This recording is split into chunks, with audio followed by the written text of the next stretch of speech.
Good morning to all. Welcome to the Diamond Group of Institutions, NEET and K-CET online classes. Today's topic is transporting plants, and that some questions are by how discussed. Those are first question: elements must readily mobilize the earth. So here in the transport in plants, different types of the transport systems are there listed. The different types of the transport systems are mostly occur through the xylem and flowing. So the different types of the transport systems are food, water and minerals. The transport in minerals, at the time plants absorb the water and also the minerals from the soil. Those water and minerals they can transfer from the soil into the aerial parts of the plant. And here some of the minerals also they can transfer from the old plant parts into new plant parts where their minerals are required. That utility of the elements will take place and they are involved into the growth and development. Those are we know. So here out of the given options, some group of the elements are they can use into the transport, or some of the elements are they can transfer from the one place into other place in a plant body, and some of the elements are they are unable to transfer. Which are the elements are they are movable or they are transfer? Those are called as a mobilized elements. Which are the elements are they are not transfer, they are not movable? Those are called as immobile elements. So out of the given options, we have to identify the group of mobile elements. So those are phosphorus they given. It's a mobile element, means they can move. Sulfur, it's a structural component, it's an immobile element. And nitrogen, potassium. So these both are the mobile elements. And here option B, calcium. Out of the given options, based on the chapter of transporting plants, in that sulfur they given as a mobile element, but sulfur also structural component. So here the sulfur also we can consider as an immobile. So now we see sulfur and calcium. But comparing to the calcium, sulfur concentration will be going to less in a plant body.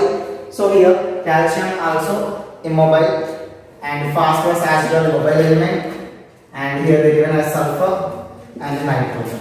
So sulfur and calcium both are mentioned. And now you see sulfur immobile element, phosphorus immobile element, potassium is a mobile element, calcium immobile element. And again phosphorus mobile element, sulfur immobile element, calcium immobile element, and they given as iron.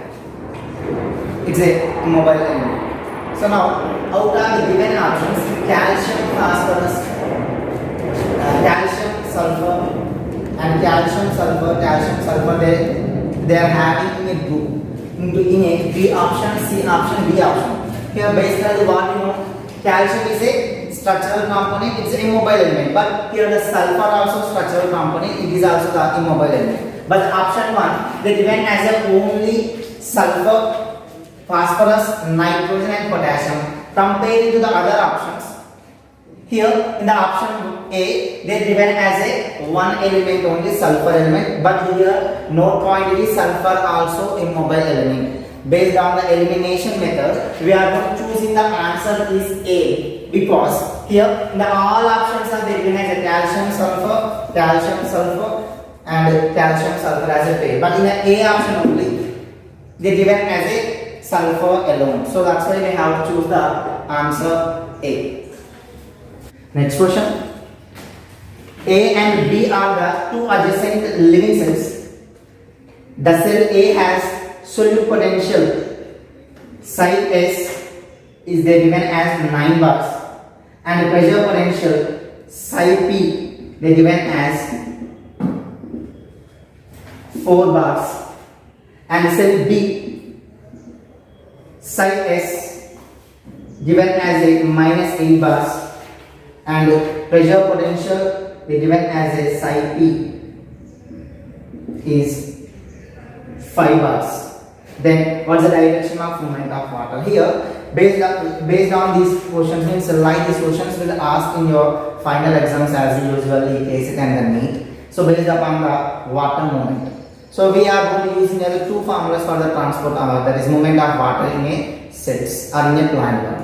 Those are psi W equals to psi S plus psi P. This is dPV equals to OP minus TP. These are two formulas that we are going to use into the calculation to direction of water movement. So now they given as a, in the question they are given as a psi S and psi P values. See now by inserting now this value in the formula of psi W water potential psi S plus psi P. So here psi S they given as minus 9 bars and psi P they given as a 4 bars. So we will be get as a minus 5 bars for the A cell and B will be going to sing as a solute potential minus 8 bars and pressure potential given as a 3 bars will be get as a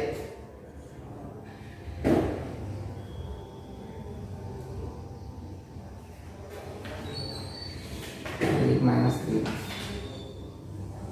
3 bars. Here that the water movement in the negative values it is hint water always move from the higher concentration to lower concentration,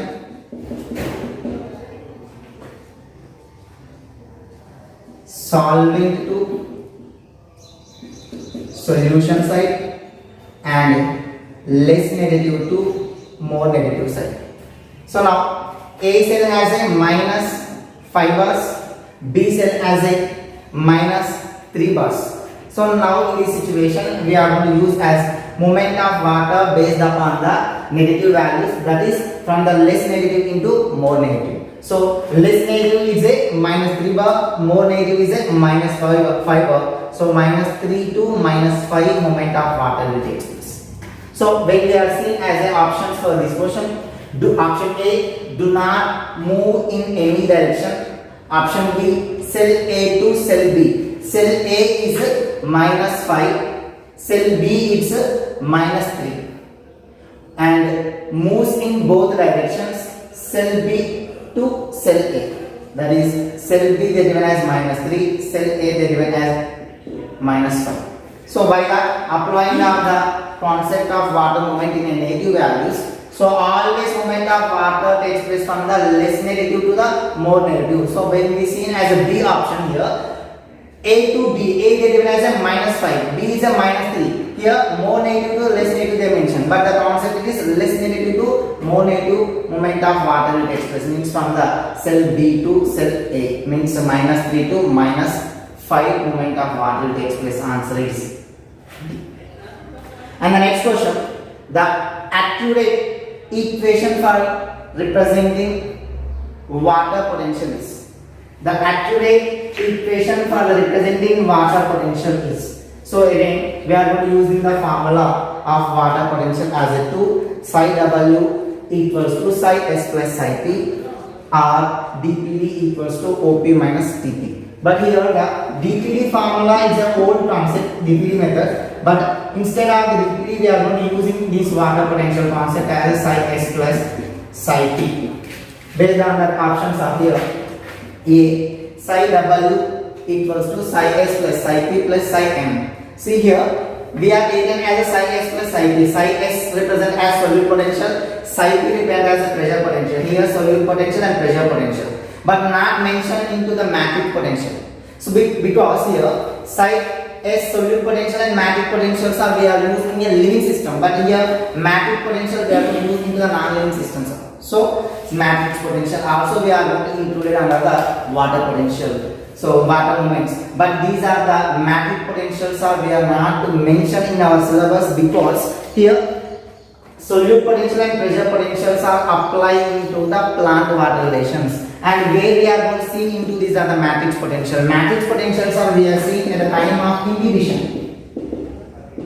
So that's the reason here the matrix potential was not included in your syllabus. And option B, psi S is given as psi W plus psi P plus psi M. It's not the right. And option C, psi W equals to psi S minus psi P minus psi M is given. These are also incorrect statements. So the correct formula for the water potential, and we have to calculate the water movement in a cells. We are going to use as a psi W. Psi W taken as a water potential. And here that water potential components are psi S plus psi P plus psi M. Here sometimes instead of the psi M also we will be using as a these two only components of psi S and psi P. So answer is A. Next, accumulation of which of the following acids results into closure stomata. So here the concept of opening and closing stomata. Stomata, it was presents most of the numbers in a leaves. When we seen as a stomata, broad cells are having bean shaped, that belongs into the diploid plants. Broad cells are there presents dumbbell shaped, those are belongs to the monopod plants. So you know those are here. Just see opening and closing of the stomata. Small information here. Opening of the stomata mostly will take place at daytime because they depend upon the light, photo, by the process of photosynthesis. Daytime will be known to will open that those type of stomatics called as a photoactive stomata. Some of the plants, succulent plants are they can open the stomata at night, and those are different. But here we have to, you want to know just opening and closing of the stomata it is up. So here these are the bean shaped structures we call as a broad cells, and this is the stomatal pore. You know those are broad cells are surrounded by the subsidiary cells. These are. So here, opening and closing of the stomata, it can depend upon the accumulation of some molecules from the broad cells into the from the subsidiary cells into the broad cells into the subsidiary cells. It can depend upon the opening and closing of stomata by the movement of molecules. And here in the presence of light, daytime, plant that can perform the photosynthesis, they can prepare the food matters in the form of a glucose. Glucose is stored in the form of a starch. Now you see, starch is stored in a broad cells. Starch undergoing as a hydrolysis. Starch undergoing as a hydrolysis and form into malic acid. This is take place in a daytime. Malic acid again dissociate into malate ions.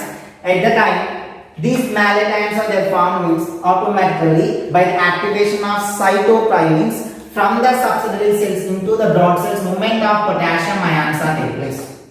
So the potassium ions are they can move from the subsidiary cells into the broad cells. Potassium malate ions are take place, and here whenever the potassium malate ions are formed in the broad cells, automatically solute concentration is increased, solvent concentration is decreased. So movement of the water takes place from the subsidiary cells into the broad cells. Automatically broad cells pressure potential is increased and broad cell size will be not increased. They can open the stomata. That stomatal pore will be not exposed into the environment. That's the concept of opening of stomata. So now here, accumulation of which are the following acids results into the closure of stomata. Closure of stomata. So here, malic acid is converted into the malate ions, and these are the malate ions are then formed into the potassium malate ions. At the time, opening of stomatics take place, but the question was asking into the closing of stomata. What's the concept will take place in the closing of stomata? So now we see the closing of the stomatics take place at night time. Basically, light is absent. So light is absent means there starts with photosynthesis not prepared. So in the daytime, potassium malate ions are there. They can dissociate into malate ions and potassium ions. If the malate ion concentration it was increased, the malate ions and the hydrogen ions are combined together, they can form into the malic acid. If the malic acid is formed, entry of the potassium ions will be going to prevented. Potassium malate ions not formed. At the time of the closing of stomata, ADA, acetic acid will be not synthesized. If the acetic acid is synthesized, here movement of the water and movement of the potassium ions will be going to prevent from the subsidiary cells into the blood cells. Whenever the movement of water and potassium ions will be going to prevented, here automatically inside of the blood cells water potential is more, solute potential is less, so movement of the water will take place from the blood cells into the subsidiary cells. So blood cell size will be going to decrease, automatically closing down the stomata is occur. So you know that the concept, but here they given us some of the options based upon the which options movement of the stomata of blood cells, means opening and closing of the stomata will take place. See now, out of the given 4 options, related option is malic acid. The malic acid will be going to formed, and these are the malic acid. It is converted into potassium malate ions, opening of the stomata take place. The potassium malate ions are again dissociated, malate ions are converted into malic acid, closing of the stomata will take place. So based upon the presence of malic acid only, opening and closing of the stomata will take place. Many concepts are there, but according to the options, we have to choose the malic acid only. And why not into the aspartic acid, OA, oxaloacetic acid and phosphoenol pyruvic acid. So here, these are the intermediate components we are seeing in Krebs cycle, not in a stomata movement. So answer is malic acid. Yes, next question. The given table shows properties of forces A, B, C, D. The maximum rate of inward diffusion of water will be observed in which of the system? See now here, they given as a forces A, B, C and D. Based upon the diffusion, we have to identify as a inward diffusion, means diffusion inward and outward. Movement of the water, it will be going to enter from out to in. It's called as a inward movement. Movement of the water from into out, it's called as a outward diffusion. So inward movement and outward movement.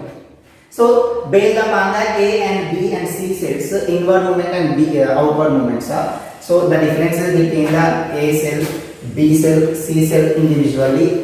A cell will be get as a 0.02, B cell will be going to get as a 0.3, C will be going to get as a 0.65, D will be going to get as a 0.57. So here diffusion, based upon the concept of the diffusion, we have to discuss. Diffusion is a movement of water molecules from the higher concentration to lower concentration out of the given cells A, B, C and D.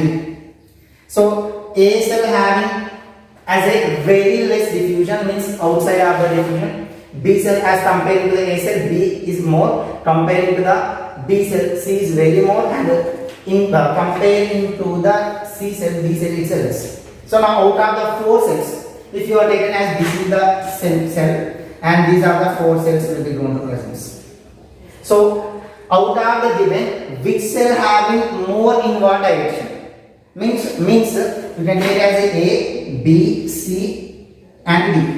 The values are A is 0.02, it's a less, B is 0.3, this is also less, D is 0.57, this is also less, but the C they are given as 0.65. Comparing to the A, B, D cells, here the C cell having as much amount of water, means C cell to inner side of the cell, movement of the water will take place more, means outward to inward direction movement of the water is more comparing to the A, B, D cells. So now the C cell having more inward direction of movement of water. So answer is C.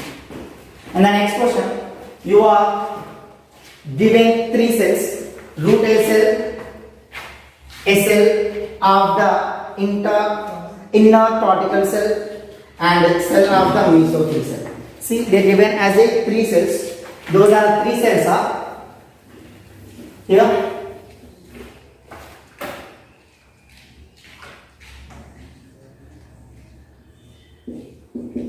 Root hair cell. This is the epidermis. Below the epidermis, cortex will be going to presence, and below the cortex, this is the endodermis. This is the endodermis, and here they are given as a pericycle. So the 3 cells are there mentioned. The 3 cells are root hair cell, inner cortical layer, and cell of mesophyll cells. The mesophyll cells are absent into the root cells, but the mesophyll cells are present in a leaf. Here the mesophyll cells are there. Means you want to know the movement of water always takes place from the soil into the vascular tissue, xylem and phloem. That xylem and phloem are the root cells into these are the root, and this is the leaf. So xylem to the leaf movement of water will take place. So always water moves one direction only, unidirectional. So now you see the 3 layers of the cells, mesophyll cells, arranged in a ascending order. We have to arrange the cells in ascending order. So DPD represents as diffusion pressure deficiency. It is an alternate form of the water potential.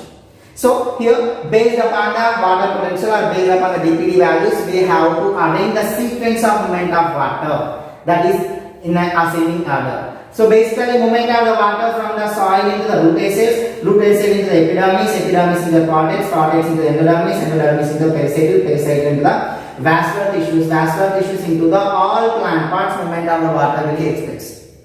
So that's the ascending order. Means that's the way of movement of water and minerals from the soil into the all plant parts. So now, based upon that, some of the options are root hair cells, cortical cells, mesophyll cells. See now, firstly, water is entered from the soil into the root hair cells only, root hair cells into the epidermis, later cortex, and later endodermis, and finally they can reaches into the leaves. Leaves are contained as a mesophyll cell. So, and option B, first they are given as cortex. Here the cortex region is there. But movement of the water means absorption of the water occurs from the soil through the root hair cells only, not from the cortex. And again, in the C they are given as a mesophyll cells. C they are given as a mesophyll cells. Mesophyll cells are here.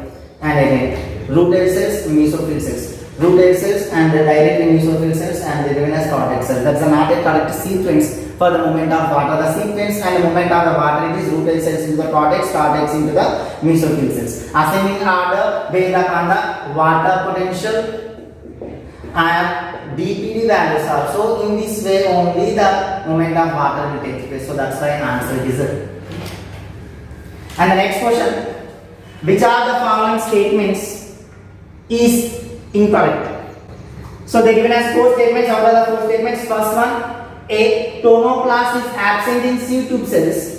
So the cytoplasm is direct contact with vacuolar content. You know that phloem having as a components. Those are the components of these sieve tube cells and companion cells. And angiospermic plant presents are the sieve tube cells. It's the character of the angiospermic plants, and these are the sieve tube cells and the companion cells are the sister cells, because these both are developed from a single cell only. Sieve tube cells are, they won't have any nucleus. It is a nucleated, and this is the companion cells.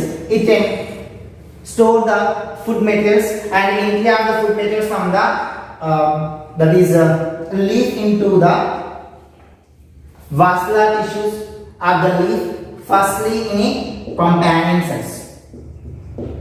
Later from the companion cells into the sieve tube cells will be not enter. So now they given as an option tonoplast is absent.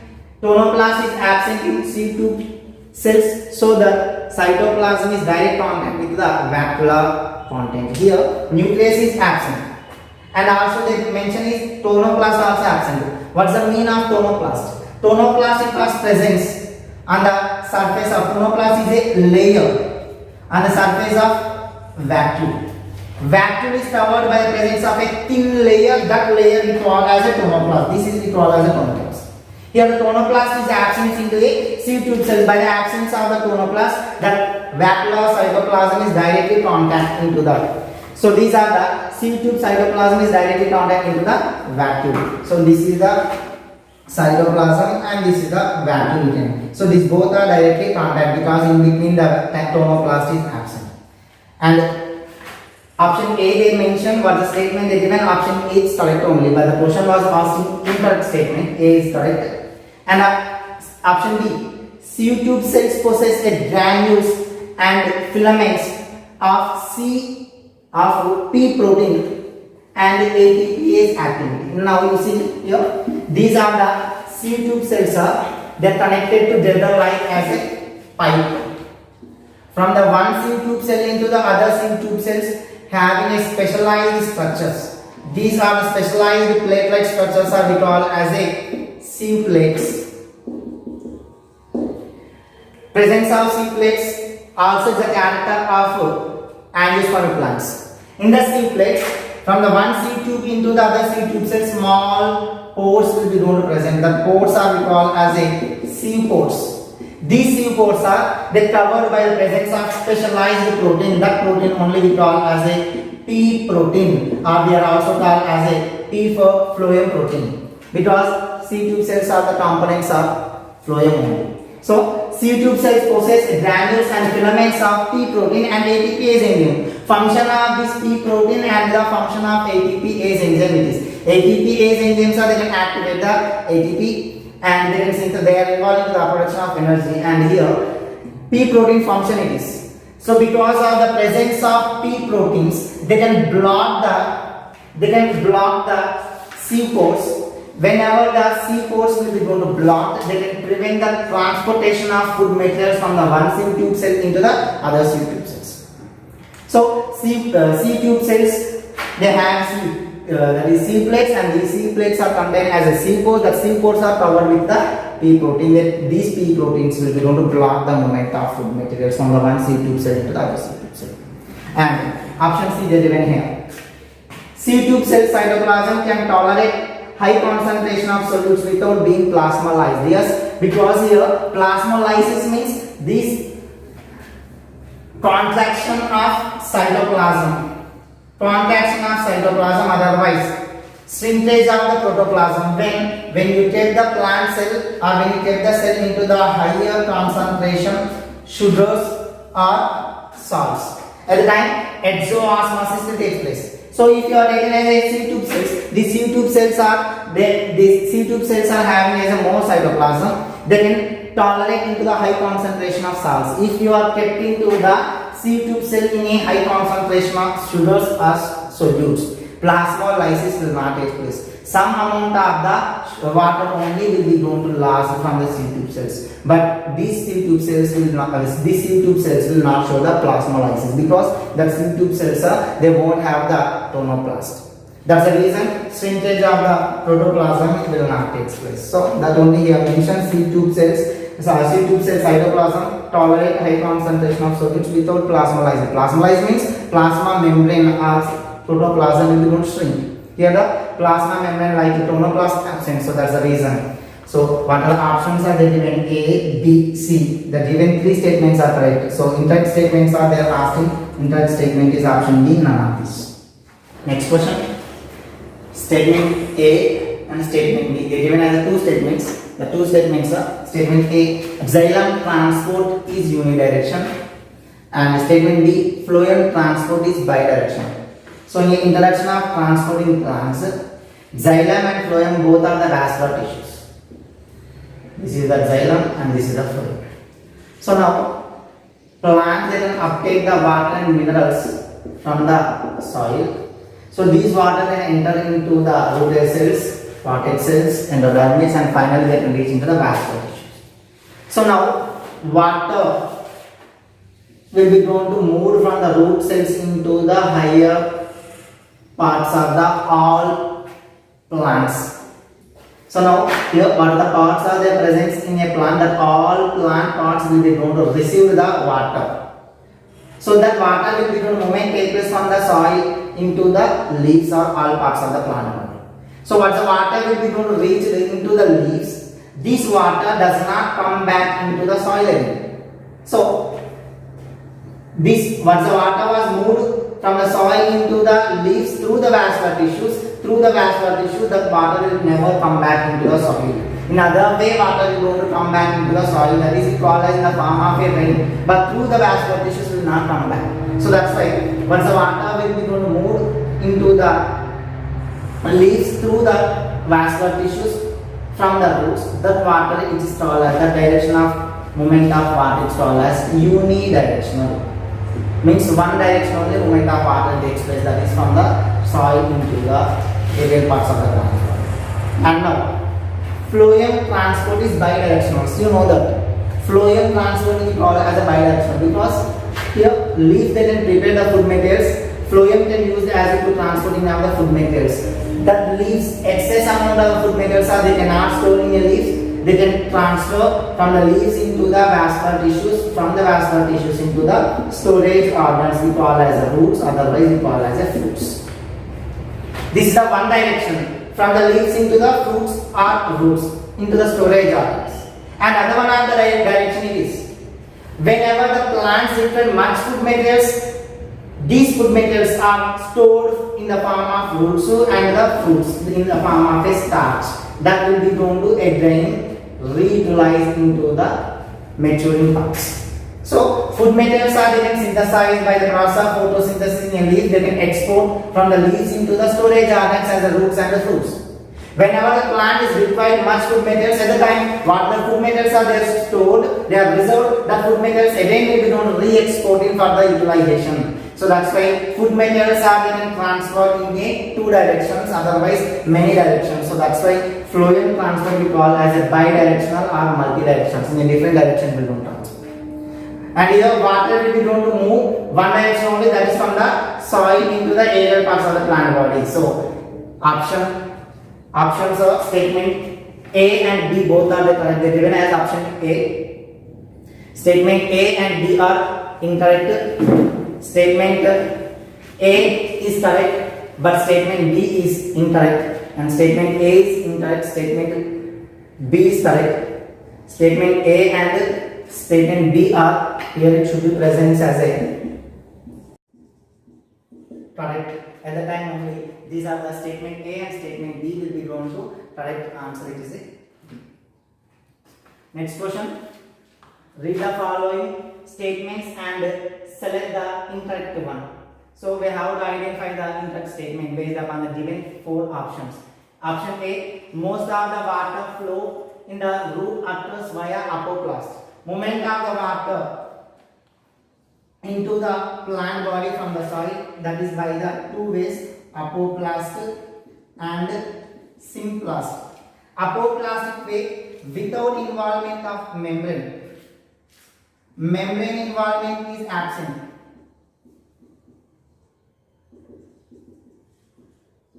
Membrane involvement is absent. But in a symplast, membrane involvement is presence. So apoplastic way and symplastic way of movement of water. So these are the two ways of the movement of water. Compared into the symplast, movement of the water takes place fast in the apoplastic way. In the symplastic way, movement of the water is slow than into the apoplastic way, because here without involvement of any membranes, and here membranes will be not involved. The membranes are plasma membrane and tomoplast, and through the plasma-vesicle connections, movement of the water takes place into the symplast mechanism. So now most of the water flow route via apoplast. Yes, most amount of the water will be going to reaches into the plant body through the apoplastic way, because apoplastic way does not involve any membranes. Through the intercellular spaces they can move. And the symplastic way, movement of the water will take place through the cells, plasmodesmatal connections, plasma membrane and tonoplast. So that's why comparing to the apoplast, symplastic way of movement of water is slow. And endodermis is impervious to water because of cascade strips. We can see as the endodermis, inner layer of the plant body we call as the endodermis. These endodermal cells are having specialized structures. So those are specialized structures. Some of the endodermal cells they can be coated by the Casparian thickenings. So these are the Casparian thickenings are impermeable to water. So that's why easily movement of water it cannot occur through the endodermis. But some of the specialized cells are there present. That specialized cells are does not coated by the Casparian thickenings. Those are called as a passive cells. So some of the endodermal cells are they contain as they lack the Casparian thickening. Those cells are called as passive cells. Through the passive cells only movement of water takes place. But option B is given as endodermis is impervious to water because they are having as Casparian strips. Endodermis contain as Casparian strips. And option C, movement through the apoplasm does not involve crossing of cell membrane. Yes, apoplastic membrane involvement is absent.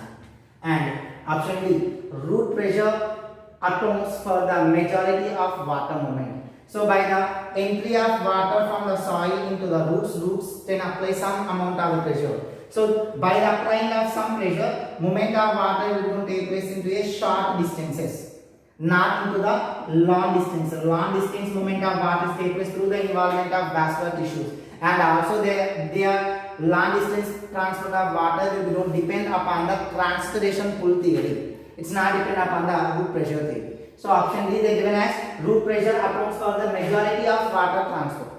So through the root pressure theory, movement of water into the long distances will not take place. So question was asking as incorrect statement only. Option D is the incorrect statement. Instead of the transpiration pull theory will be used into the movement of water into the long distances. So D answer.